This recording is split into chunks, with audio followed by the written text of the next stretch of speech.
episode 84 of the podcast. This week we're starting off with the critical question. What do I do when the dog does whatever? And then in the second part, we're going to talk about the ways to make progress. And I've knocked it down into 3 Ps, the 3 Ps to make progress. So tune in this week.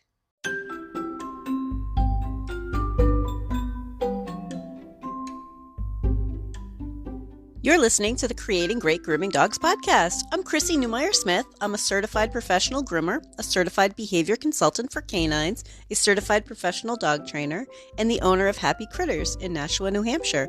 And this, my friends and colleagues, is the podcast where grooming and training meet. What do I do when this dog does this thing? XYZ, whatever. What do I do then? What do I do right now when this dog is doing this thing? It's such an important question, and one of the most common questions that I get. It's one of the most common questions that I see online. Here's the problem. Are you ready for it? Because I don't think you're going to like the answer. It's the wrong question. So at that point, you're putting out fires. You're responding to problems without really having the chance to look for the causes. You're just getting to stop whatever is happening right then. It's not going to give you the long-term behavior results that I think and hope that you want. So when something happens and you're put into the position of responding to an unwanted behavior, you're just putting out fires. Okay? So let's talk about what we do when we respond, because clearly it's important. We need to have, can't just keep on going, right? So what do we do in that moment? And this should apply to every dog. What do we do when something happens and you're put in this position where you have to respond to an unwanted behavior? The response should be to keep everyone safe, reassess what's going on, reassess what needs to be done, and if it needs to be done today, and if there are other tools you can use. That seems too simple, doesn't it? But that really is what it is. Because in that moment, what you're doing is just, okay, I need to just make everybody safe again. Make everybody safe again, slow everything down, and say, all right, let's take a look. And maybe that means you back off. Maybe that's, okay, let's call mom and dad and say, you know what, we put him in the tub, turned on the water, he's not even wet. And he started screaming and flailing and trying to choke himself out and trying to kill us. Take him home. We'll talk more, right? Whatever it is, safety is the baseline. So I want you to be thinking about if something is happening, a dog starts to respond in a way that we don't want. Maybe it's a dog that becomes very fearful. Maybe it's a dog that becomes very aggressive. Maybe it's a dog that becomes wildly vocal and is freaking out all the other dogs in the room. Tech talk, freaking out. But I want you to think about whatever that behavior problem is. I want you to think about in that moment, what do I do when this dog is doing that? Is to circle back to making everybody safe. So all of the things that we need to do are about making it safe. Bam, boom, that's it. That's how we respond. And our safety is important in there too.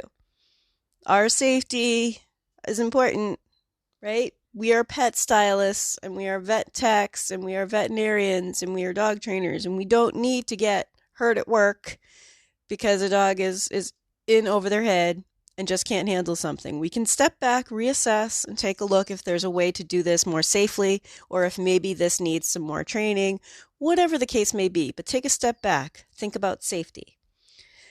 So what do I do when I just need a solution?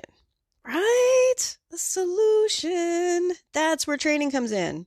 But I need a solution for when this dog does this thing or this whatever. Yeah. And responding every time they do it isn't in the solution set. Okay, so what I mean by that is if we're constantly waiting until they show us that they are uncomfortable, frustrated, whatever that behavior is, and then address it, we're actually kind of behind the game. We're not in the moment that we're supposed to be in while we're trying to address this. We're back into safety mode. Okay, let's just keep everybody safe. How can we keep everybody safe? Okay, to find a solution is when we get into training, when we prevent the problem, prepare for a problem, and have a plan.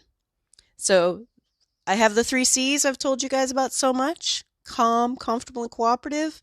We're throwing in the 3 P's. Prevent, prepare, and plan. Because that's how we're going to make progress. Oh gosh, there's another 4th, a P. But that's how we're going to progress if we get into the training of this. Okay. Now, some of this is just animal handling and some of it is training, but good animal handling is informed by behavior, right? That we have to understand behavior to have good handling skills. And that's really important. So some of what I talk about on this podcast, I've had people say, but she doesn't really talk training. But I think they're expecting like a step-by-step recipe for how we do something, when often what I'm doing is explaining behavior and how we can look at behavior, address a behavior that's happening, and be able to work around it, work through it. Calm, comfortable, and cooperative is all about handling skills. Now, as a training point of view, that's a goal that we're working toward. But from a handling point of view, it's just informed by good knowledge of behavior and what has worked, right? Because every dog is different, but it's worked for me so many times. It's worked for so many others. It's the premise that we're basing all of modern dog training on, is to help dogs be calm with us, comfortable, cooperative, be able to handle the things that we're asking them to do. So from a training point of view, yeah, I don't get into too many recipes on how to teach a dog to be great. But those recipes would be part of a plan, not what I do when this dog is already having trouble, right? That's kind of the stuff that I hear owners talk about. And let me tell you right now with COVID-19, because I'm a house call trainer and a house call groomer, my training business has turned into Zoom conferences. And sometimes people are like, oh, no, you really I need someone in the house with their hands on them. And I know where they're coming from. And what I have to explain to them is that if I can talk to you and gather information from you, and if I can see you and your dog interacting, I actually don't want your dog to put his teeth on you a few more times so that we can respond to it. Like, that's not good training. So I think a lot of us who are not trainers, putting on my groomer hat here, we don't really know that. We're still kind of in the dog owner version of training, right? We're like, no, you need to see it. You need to see him fully go crazy to be able to help me. And that's not really the case. So like I said, with my owners, I've had a lot of people kind of going, oh, I really think you just need to, somebody needs to be here in the living room to tell me what to do when he's on the back of the couch. But that's not really quite true, right? If we're just going around responding to what dogs are doing wrong, right, that creates really frustrated dogs, really frustrated owners, really frustrated staff, right? The whole thing is really frustrating, right? If we're just constantly like, oh, no, not again. Oh, crap. Why does he keep doing this? Don't you know it makes me angry? Right? It's not going to help, right? So when we are thinking about that moment when a dog is having a hard time, and remember, they're not giving you a hard time, they're having a hard time. And if we think back to that moment, it's really important for us to say, all right, I need to slow everything down, figure out how to make everybody safe. Okay. And that's where you might think about, like, what kind of tools do you need? Or what kind of changes could you make? Does this dog not understand being on a table? Right? Just lots of different variations of what a dog could be responding to. Can we let him air dry a little bit and not try to dry his head today? Right? Like, what kind of modifications can we make in our process today to make sure everybody is safe? And safe doesn't mean a dog is going to bite you. That's actually one of the things I hear from owners a lot. They are convinced that their dog would never bite anybody, so therefore their dog is safe. And I have actually shown owners, like, okay, let me show you the gouges your dog just put into my arm. Yeah, You know what? There are dogs I don't want to handle if I have to go to a wedding, right? Because I'm going to be torn up. But he didn't bite me. So sometimes, I mean, I don't do it as a house caller because I'm so choosy about my customers. but when I was a vet tech, like trying to explain to people, it's not about if he bites, but all of that frustration and fighting, he's going to pull a muscle. He's ripping into us. And they're like, oh, I didn't know he hurt anybody, right? They don't know. We need to make sure that people know. It's more than just if your dog will bite me. Maintaining safety is also about not letting this dog twist his little leg off while you're holding his foot, right? Another example of that. I was talking to one of my Yorkie customers about, we're talking about nails. I'm like, it's not about needing someone stronger to hold her foot still. It's about teaching her to hold her foot still, to be comfortable with us holding her foot to do her nails. Because the nail trimming isn't this part that she's worried about. I could do a whole seminar on that, man. Most of the time, it's not the nail trimming that they're worried about. It's all the touching around it. If you trim the nail while they're calm and cooperative and being good, they very, very rarely react to the actual snip of the nail. The nail trimming isn't the problem. It's handling the foot.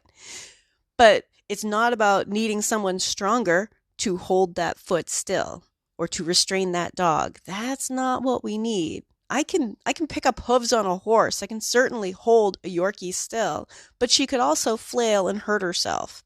So in the moment, when something is happening, what do I do right now? And all of us, when we see it online, like, what do you guys do when a dog just totally freaks out and won't let the dryer near his head? This is the answer. What do we do right then? We backtrack to safety. We make everything safe. Backtrack to safety.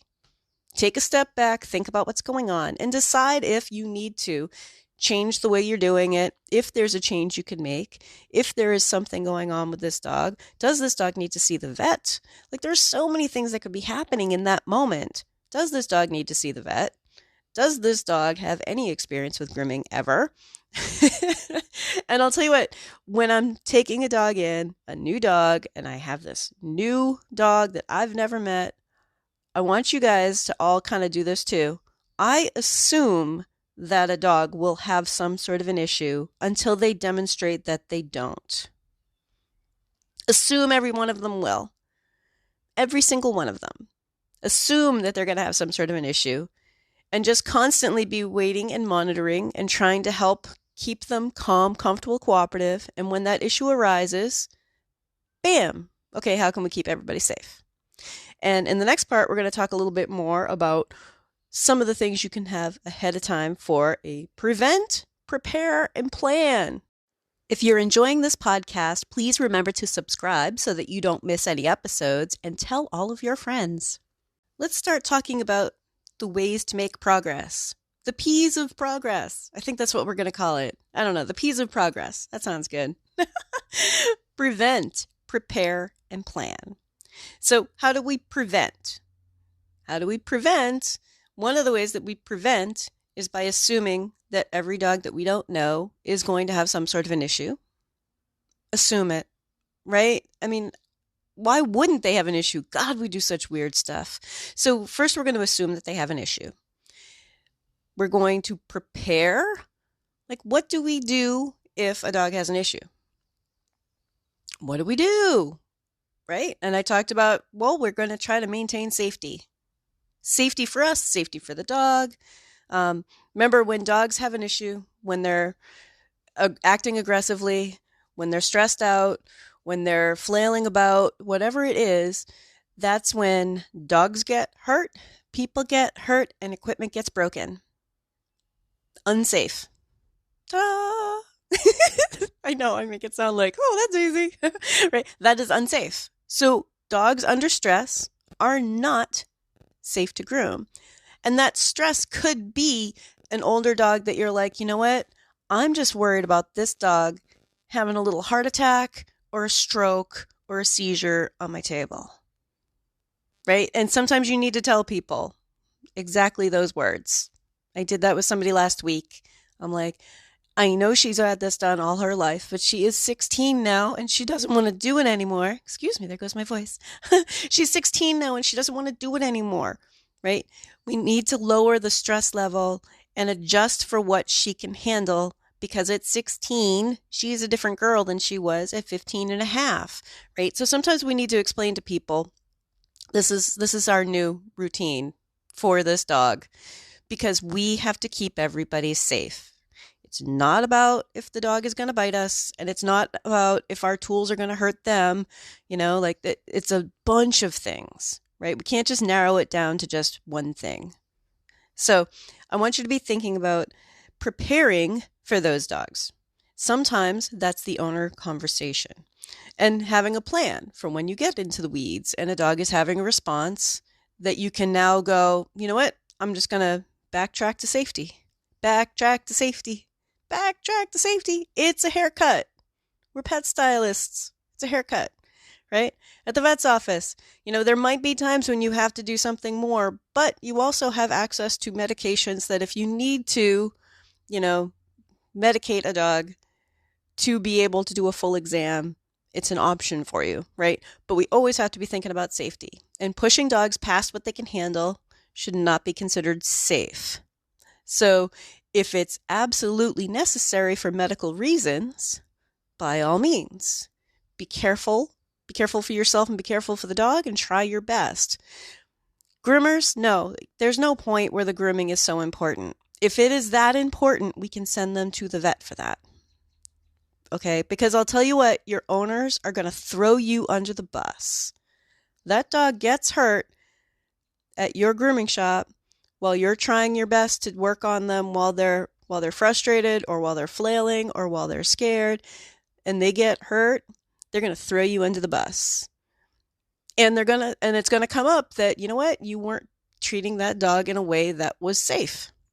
Because it's not safe. So, safety, safety, safety. So what are some of the ways that we can prepare and plan? First of all, have a safety policy. I've mentioned that so many times before. In fact, I think that was the first episode that I dropped one of those down there.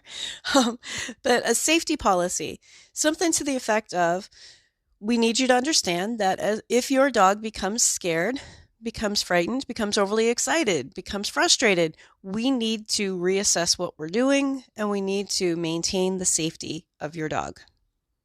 We may not get the trim beautiful today.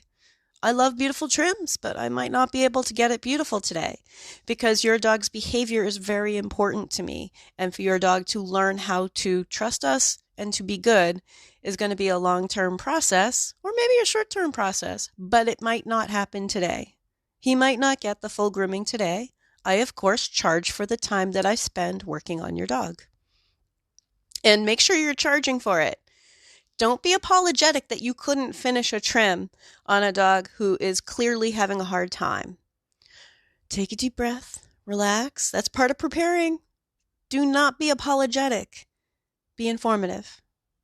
Educate the owners, right? And by having a safety policy and preparing, they're hearing it before you take the dog out back.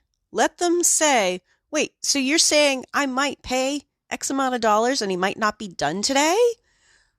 Yeah, he's over here in the corner shivering before we even bring him into the back room. He's standing next to you, behind your legs, shivering. Yeah, he might not get done to a perfect trim today.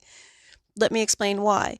It's all about educating your owners, making them feel like you care about them, care about your people. They don't understand until we teach them. A lot of people have no idea what we do, right? We have to teach them. We have to teach them that this is scary for some dogs, and that dogs that are scared can behave in ways where they could get hurt, we could get hurt, equipment could get broken. It could be very dangerous to try to finish getting that one little hair next to his lip. Because, it's always like a dog that's totally, totally nervous, that wants to bite at the clippers and stuff that, the owners are like, but what about that little piece on his lip? I'm like, the part that he bites with? Yeah, we're not going to get to that today. It's okay to tell people that. That is literally where he's going to get hurt. Right? We don't have anything that is safe that cuts hair. If it cuts hair, it can cut skin. And I'll tell you what, part of your preparing and talking to people, people don't know that. They're like, even the vet said it was cut with something that was probably sharp. Like, during a haircut, of course he was. All of our equipment is sharp. You're literally paying us to put sharp equipment on your dog, right? So we need to be able to be prepared to talk to our owners. And before that dog even acts up, maybe that dog is acting great. You're like, you know what? Just in case, I want to let you know about our safety policy. If he becomes really worried, if he becomes really squirrely, if he becomes over the top, if he really can't not handle more than a certain amount of time, which is so common with puppies, right? Like, you get like 20 minutes in and they're like, I'm done. I cannot handle anything more. You have to be able to tell people that, hey, we need to calm them down. We might not get everything completed the way that we wanted to today. I, of course, will still be charging you for my time and my expertise.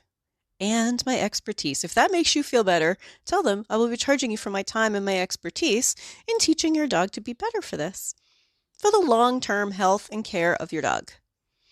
So that's part of preparing, right? Prepare the owner before we even get in there. Prepare yourself for the idea that this owner already knows that this dog may not be perfect today. And then when a dog has an issue, you're not sitting there going, oh my God, no, she is so fussy. And she said she really needed him perfect and she really needed these ears perfect. And I just need a second person and maybe, this piece of equipment and this piece of equipment and somebody just hold him down. And I know he's screaming. Just make sure nobody comes in while he screams, get away from all of that. Get away from all of that. You're going to feel so much happier in your career when you do.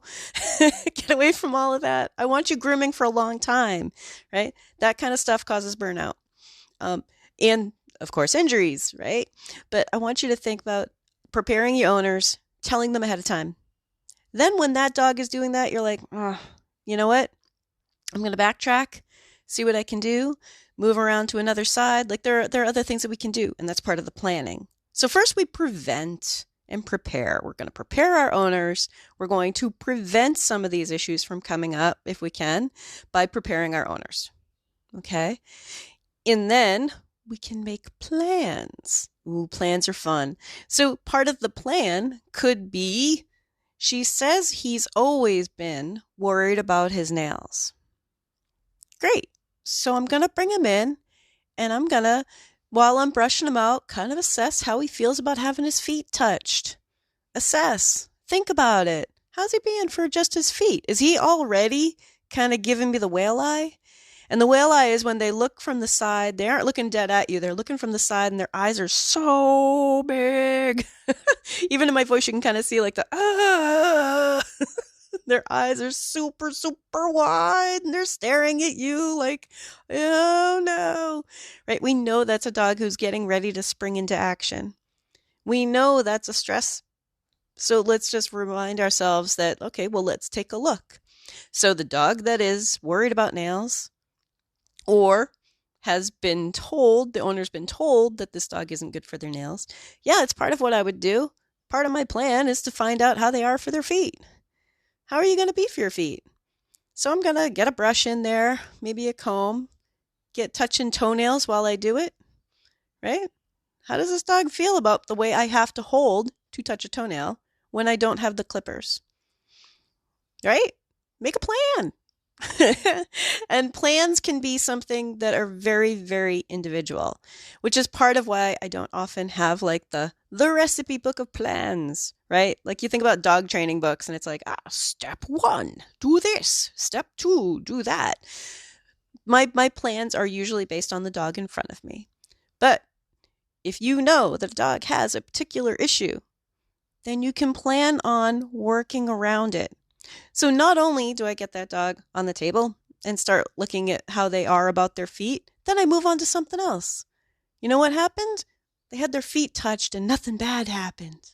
Ooh, that's kind of nice. They had their feet touched and maybe some brushing. They had their feet touched. Then the second time we come around, they had their feet touched.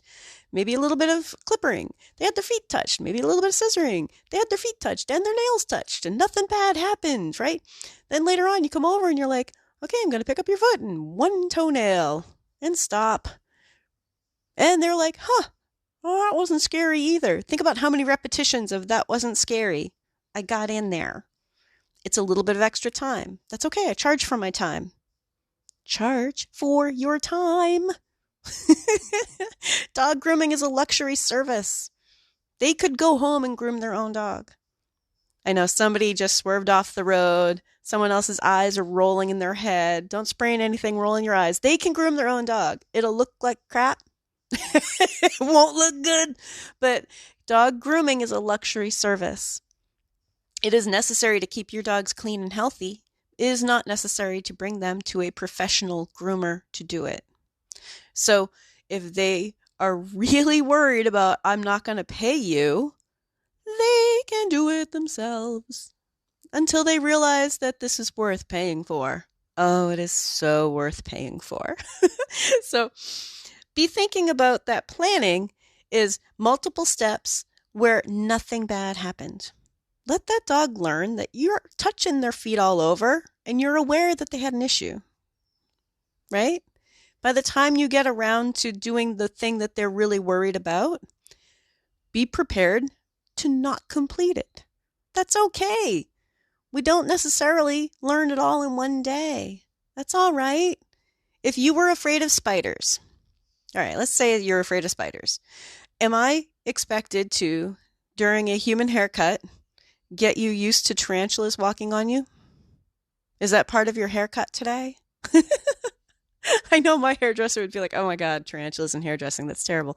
But if you're at a human hairdresser and we're like, okay, and while we're doing your haircut, we're also going to get you used to tarantulas. Don't worry, the tarantula has a chocolate and he's just going to walk over onto your face to put it in your mouth, right? Somebody out there is like, ah, God, stop it, right? I mean, there's a lot going on already. And if they're afraid of something, we might not finish it today. We need to make them feel more comfortable about it. It's not about giving up. It's about picking how much a dog can handle and trying to maintain the 3 C's. Calm, comfortable, and cooperative. How long can we keep this dog calm, comfortable, and cooperative while we introduce different pieces of what's happening? So plans are neat. Plans are about making sure that we're thinking ahead of time.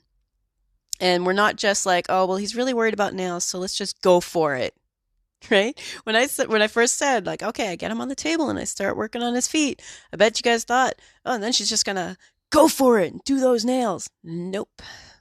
I'm going to start working on his feet. How does he feel about his feet? What other things will he let me do with his feet? Because that's really what happens with nails. That's actually what happens with many of our grooming dogs, is that there's something about the way they're being held and the feeling on their body. Not necessarily, I hate having my eyes touched or my feet touched. Sometimes that's a matter, so it's around the eyes, sometimes that's a matter of an owner who crushes down on their dog's nose while they pick out eye boogies, and they don't know that they've closed their dog's mouth and pinched off their nose, and their dog is suffocating. Their dog can't breathe. And then they're doing it so rough. Oh, I watch owners doing it and they're like scraping across the dog's eye, like, there's a little sore under there. Yeah, it is a little sore under there. Wet that down. Peel that off with something else. So some of these dogs have learned, I hate it when people touch my face that way, because it has hurt in the past, or it's been uncomfortable in the past, or scary in the past. So part of our plan should always be helping them remain calm, comfortable, and cooperative, helping to build their confidence slowly, gently, working around them. And I often groom faces first, because then if they become a little bit worried, I can circle back to the face. Because I can keep circling back over and over and over again. The dog's there for a while, right? During a grooming, it might not be the most ideal to keep circling back to a particular spot, but it's going to be more effective to teach them that, hey, I'll circle back, do little bits. And each time, each one of those little bits was successful, each time one of those little bits did not hurt the dog, did not scare the dog, did not make them worry, right? They're building confidence. They're like, oh, this might not be so bad. That's how we make real progress. Circling back, getting it done, right? But charge for it. Charge for it. If they are not willing to pay you for your time, your professional time, they're not your customer, right? Like, explain this to them, explain why it's important. But if they're like, I don't care if he gets hurt. I mean, really, how hurt could he get? He's a little dog, right? How much could he do? You hear that one a lot. Explain to them how their own dog could get hurt just by trying to fight their way out of whatever's happening. Tell them, talk to your owners. So be thinking about having a safety policy in place. Be thinking about committing to those 3 C's, keeping a dog calm, comfortable, and cooperative, and making sure that you're ready for owners' questions. Making sure that you're ready to say, oh, this is the best I could get today. We made some real progress. I'm really hopeful that next time he comes in, we can get even more done. Right? Here's your bill. This is what I'm charging you. Own it. Own it. And don't worry about, what do I do when this dog does, right? When you get into those moments, just let it go, right? Just back off, return to safety. Safety mode. That's what we're in that moment. Just let's make everybody safe. Don't worry about if the dog's head is half done. Just go back to safety. If you'd like more information, you can find me at Chrissy@happycritters.net, happycrittersdogtraining.com, or you can join the Facebook group, Creating Great Grooming Dogs podcast, or the Facebook page, Creating Great Grooming Dogs. I really look forward to hearing from you. If you're ready to go beyond the podcast, and I hope you do, I've made it really easy for you. If you go to creatinggreatgroomingdogs.com and click on your next step, you'll see all of the options. There's the Scholar Lounge community, there's the Modern Grooming Professional Certification, there's Master Canine Stylist and Professional Canine Stylist Diploma testings, there's the Behavior Lab for coaching and private one-on-one sessions with me, and of course the Master Groomer Behavior Specialist program. So go to creatinggreatgroomingdogs.com and click on your next step.